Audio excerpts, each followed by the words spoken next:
बिस्मिल्लाहिर्रहमानिर्रहीम। अस्सलामुअलैकुम। मैं अपने चैनल कुकिंग विद HIS में खुशामदीद कहती हूँ। आज मैं कचौरियों के लिए जो चटनी खाते हैं वो मैं बनाने जा रही हूँ। तो कचौरियों की चाट समझ ले। तो उसके लिए मैंने इसमें थोड़ी सी दाल ली है चने की, और ये 3 आलू उबाले। इन दोनों को मैंने उबाल लिया। अब इसको अच्छी तरह से मैश कर लूंगी, फिर उसमें मसाले डालूंगी।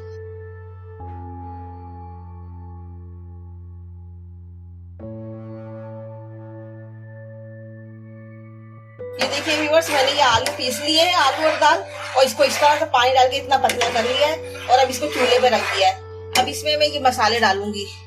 ये 1 चुटकी हल्दी हैगी और 1 चुटकी जीरा है, और ये अजवाइन और सौंठ है, खुश्क अदरक ये भी 1 चुटकी है दोनों, और ये आधा चमचा कुटा धनिया है, और ये आधा चमचा कलौंजी है, और चमचा हस्बे जरूरत है, और आधा चमचा सौंफ है, और ये आधा चमचा पिसी मिर्च है। ये सब मैं इसमें डाल रही हूँ और इसको मिला दे रही हूँ।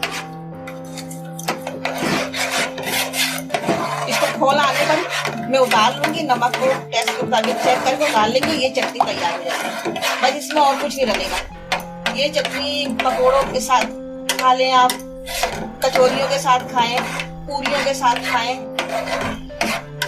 बहुत लजीज लगती है। ये देखिए व्यूअर्स, इसकी शक्ल देखें कितनी खुश जायका लग रही है, और इसका नमक बिल्कुल टेस्ट किया मैंने, बिल्कुल सही है। इसको सिर्फ 5 मिनट पकाएंगे। इसमें 1 चमचा दही मैं ऐड कर रही हूँ।